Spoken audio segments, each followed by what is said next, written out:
In the midst of a conversation today, it was mentioned that it's all about the action, right? It's all about what is done. And already there were some pieces there that are clear conditions. The nature of conditioning seems to rely on what we could just call is an assumptive experience, something that we just assume this to be true. That's also the nature of a belief, is that there is an assumption underlying the whole thing. And if we really continue to sit with that and examine, there is assumption in identity itself. There's assumption in essentially all aspects of the interpretation of our reality, of our lives. A lot of assumption. The nature of predicting a potential event or predicting a potential outcome or worrying about what someone is doing and not doing, whatever these experiences may be, those narratives are also based primarily on a sense of assumption.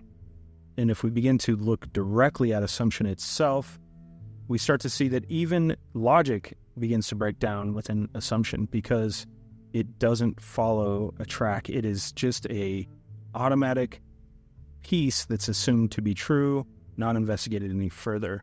We could almost basically say that assumption is complacency.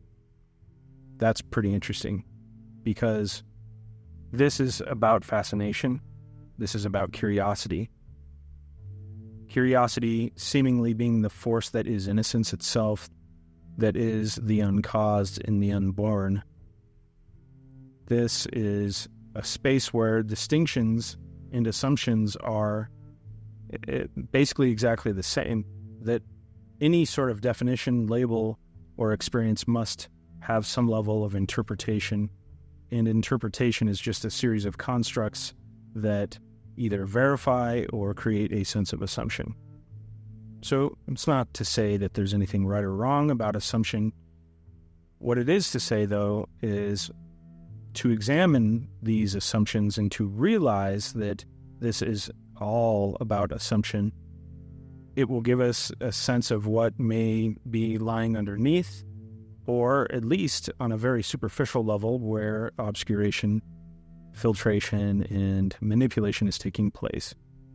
Some level of control and diversion and smoke and mirrors, so to speak. So assumption can be pretty powerful. And we can look at a whole variety of aspects in our lives just to start to examine where assumption is taking place. Obviously, the center of all of this assumption is identity, and if we just look at the nature of how identity seems to come to be, it's a series of coping mechanisms that basically begin to construct themselves in a branching effect outwardly, and sociologists will tell you that there are basically 9 personality types out there that have predictable qualities, and that makes sense considering that all these coping mechanisms, it means that there's only a certain amount of permutations that can take place by the time a child reaches adulthood in this cause and effect manner of self-protection and self-preservation. It is pretty clear that the identity or the illusion or the assumption of identity itself is actually just a survival mechanism and possibly something that we could say maybe evolved biologically to protect us as adolescents into adulthood.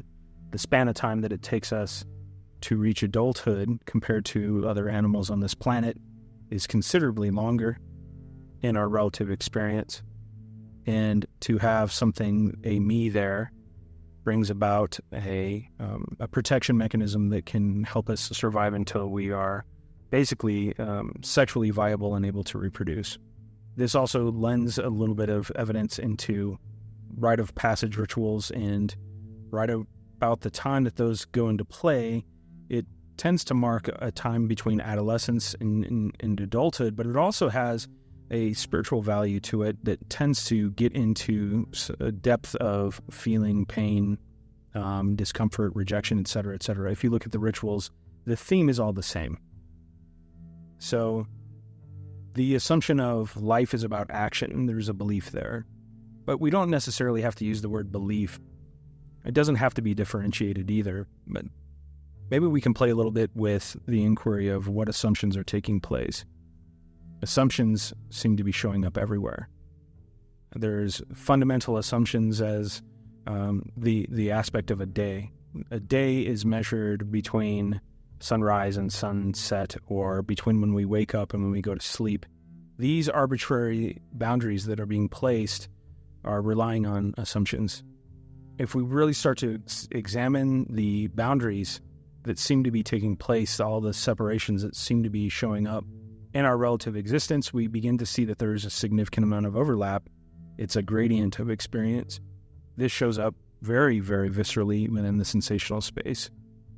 So a pointing can be to examine the boundaries of a sensation. If you feel as if it is located somewhere, then go to that space and then move to the boundary of that sensation in the body, if that's the experience, and move to where there's a vacancy of that sensation.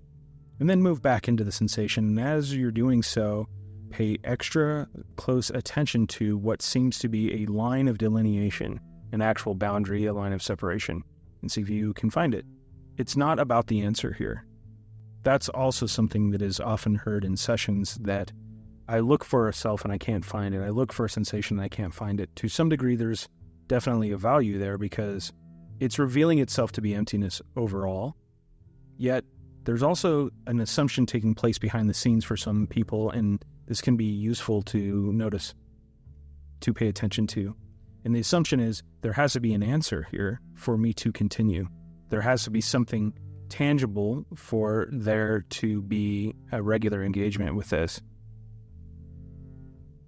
But what if nothing is tangible? There's assumption happening.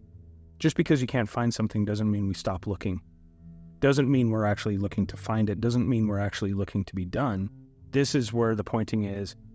The question itself is the answer, and the answer is the question. This isn't about reaching a plateau or a level of certainty. It's not about achieving anything. It's not about gaining.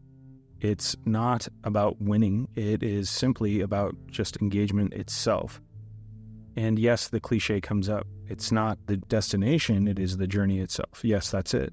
It's to be in the midst, it's to explore curiosity just because, for no other reason, for no other assumption. To live in a way that we are predicting outcomes, living in anticipation or expectation, that's an assumption taking place. It's a prediction of something that isn't here. And it's attempting to assume that, well, if there's a certain chain of events or a cause and effect that takes place, then I can have this experience. If we pay really close attention, we discover that literally no plan ever goes exactly to plan. That's the essence of this. Everything seems to have its own variations.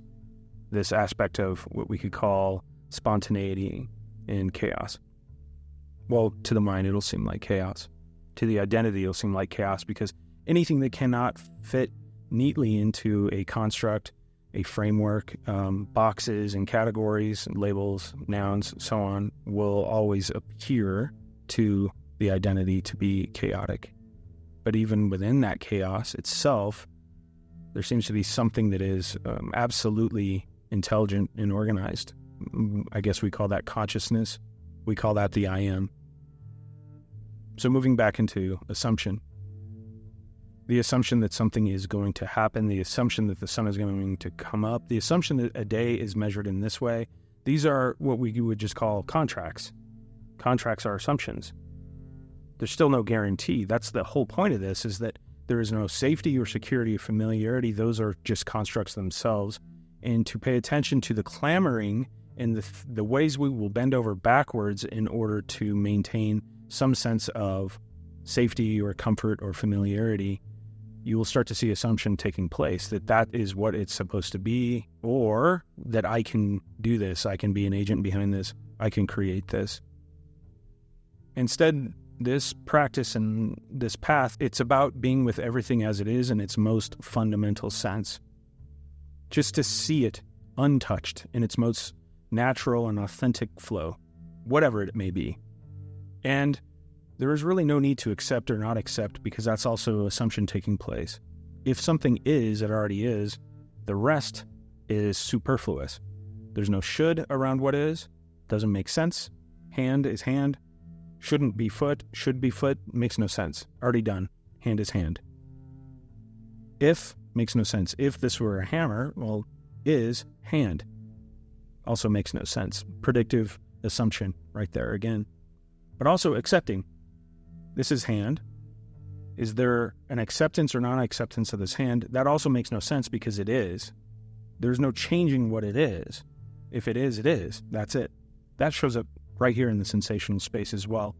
Whatever is felt, it's already done. So to step into the assumption that I can do something, I can change it, I can modify, I can manipulate it, that is a major assumption that's taking place. And that can happen really automatically through reaction, through thought, through disassociation, so on and so forth. Assumption. So this video is really encouraging you to examine assumption on every level, even in the superficial, and just see that if any experience itself is living in the midst of an assumption, to be able to recognize that assumption and be able to go a little bit deeper under the surface and see what might be there. If there's sensation, if there's a mechanism in play, these kinds of things. It might be best to just have a general sense of curiosity about our reality and our existence in a way that begs the question that maybe all of this is just assumed. And then letting all the mundane aspects of our existence, or what seem to be mundane, letting those pieces basically reveal themselves if they are assumptions or not. So for instance, this seems to be hand, but let's just say the relative experience is, well, it is hand. Okay, fine. Is there an assumption there? Having that sense of inquiry. How do I know that this is hand? To step into the examination of these things through inquiry can be extremely valuable. This is all assumption when it comes to what we could just call form. But also, we don't need to create a prediction or an outcome of what this isn't either. In other words, this is all an illusion. There's still an assumptive value there, because if your experience directly is not that this is an illusion, then that's dissonance right there. That's going to create a sense of suffering. That's just a thought. All thoughts have an assumptive quality to them. All identity is an assumption. There's a person, and all of these mechanisms that have created a personality, that there is someone here that somehow stands alone and apart, and that is unique, and that is capable of generating, creating, and manipulating reality as it is. We are given the sandbox, so to speak, in our experience, and we can play, but that doesn't necessarily mean that anything changes, because there is nothing else. And to find that, we can examine assumptions and follow those particular breadcrumbs. What else is an assumption? Is the personality, the preferences that you experience in your day-to-day life. I like this color, I don't really like this color. Is there an assumption taking place in that preference? And is that assumption based on a pattern of thinking or a pattern of experience that seems to be verified through memory? How about memory itself? If you remember something, is that actually true? Can it be verified? Can it be held onto? Is it palpable? Or is there an assumption taking place? You'll see that the prediction mechanism is really good at filling in the gaps with cause and effect narrative, and that actually lives under the auspices of assumption as well. To assume that we know location, that we know presence, that we know who we are, those aspects of certainty are assumption. Let's just put it this way. If anything is certain or seems certain, there is a guarantee that is actually an assumption taking place. The whole essence of this is to examine everything, even if it seems to be apparently true. There is no stopping. There is no pause. There is no platform. There's no break. So maybe you can get creative. Maybe you can play with this. Examine these aspects of your life and see if assumption is living there. See if your relationship with other people, there's an assumption taking place about who they are, about who you are, about what you have to do, about what you don't have to do. Look at the nature of requirements, things that you have to do, have to work to survive. Is that entirely true? Is that an assumption? These sorts of things, it's just the examination. It's not necessarily coming to a certain answer. to continue to examine, to continue to immerse and engage. And along the way, you are very likely to find particular mechanisms playing themselves out, automations, so to speak, that are somehow compensating for a sensation. And then we start to have this experience. There seems to be correlation here, but does that guarantee causation, or is there another assumption taking place? Now we're finding belief in what is our emotional or sensational experiences. So this is just an encouragement to keep going under the guise of pay attention to the assumptions, and maybe you will find it's all assumption, but don't come to that conclusion unless you can actually be in the midst of it. In fact, don't come to that conclusion at all. We don't need to have conclusions. These are all just ways of playing. These are all pointings. They themselves are not the moon. The moon itself cannot be grasped, it cannot be held, but somehow it is known. We could say you are the moon. This is the moon. What isn't the moon, so to speak? So maybe get into it. Play with assumption a little bit. See what is assumption, and if something appears not to be an assumption, okay, still keep examining. When you start to see the massive amounts of assumptions that are taking place in your relative reality, it becomes quite a heavy birthing place for insight. And we could say insight isn't just born, it's the death of a belief is the birth of an insight. The birth of an insight is the death of a belief. It's these sorts of things. Or death of an assumption is birth of an insight, and birth of an insight is death of an assumption. What is being assumed? Maybe play with that over the weekend. And as always, questions and comments, would love to get into that, and talk to you soon.